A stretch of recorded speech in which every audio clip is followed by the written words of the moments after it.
أكبر الله أكبر اکبر اللہ اکبر۔ حضرت بلال حبشی مشہور صحابی ہیں جو ہمیشہ مسجد نبوی صلی اللہ علیہ وآلہ وسلم کے مؤذن رہے۔ شروع میں ایک کافر کے غلام تھے، اسلام لے آئے جس کی وجہ سے طرح طرح کے مظالم سہنے پڑے۔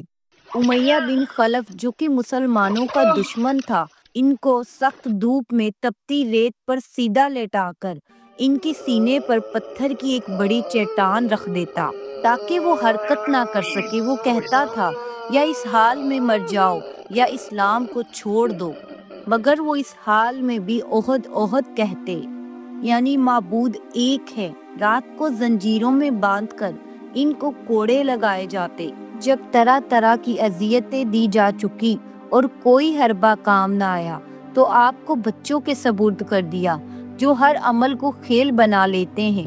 وہ حضرت بلال حبشی کو بازاروں اور گلی کوچوں میں گھماتے تاکہ بے قرار ہو کر اسلام سے پھر جائیں یا پھر تڑپ تڑپ کر مر جائیں۔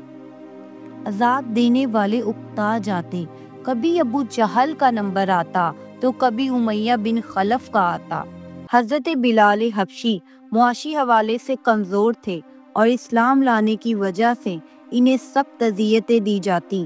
حضرت ابو بکر رضی اللہ تعالیٰ عنہ کا ایک دن گزر ہوا تو یہ غیر انسانی کھیل دیکھ کر ان کا دل بھر آیا۔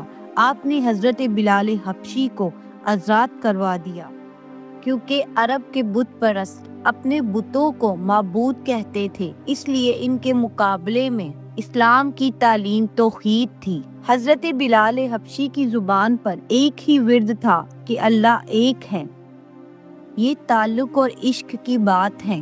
ہم دنیا کی محبتوں میں دیکھتے ہیں کہ جس سے محبت ہو اس کا نام لینے سے بھی لذت آتی ہے، بے فائدہ اس کو رٹا جاتا ہے، تو اللہ کی محبت کا کیا کہنا۔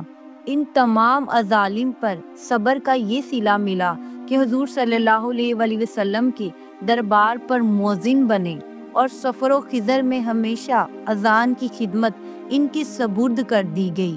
حضور صلی اللہ علیہ وآلہ وسلم کے وصال کے بعد مدینہ منورہ میں رہنا اور حضور کی جگہ کو خالی دیکھنا ان کے لیے مشکل ہو گیا، اس لیے انہوں نے ارادہ کیا کہ زندگی کے جتنے دن ہیں وہ جہاد میں گزارے جائیں۔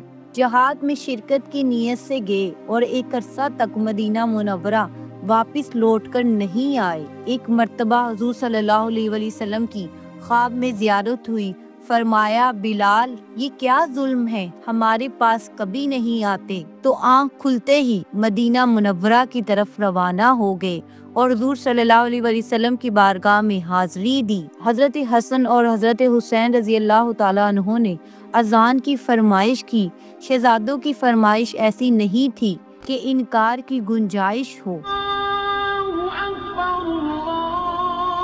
اذان کہنا شروع کی تو مدینہ منورہ میں حضور صلی اللہ علیہ وآلہ وسلم کے زمانے کی اذان سن کر ایک کوہرام مچ گیا۔ عورتیں تک گھروں سے روتی باہر آئی۔ چند روز مدینے میں قیام کے بعد واپس ہوئے اور 60 ہجری کو دمشق میں آپ کا وصال ہوا۔ اللہ تعالی ہم سب کو قلب سلیم عطا فرمائے اور قرآن اور حدیث پر چلنے کی توفیق عطا فرمائے، آمین۔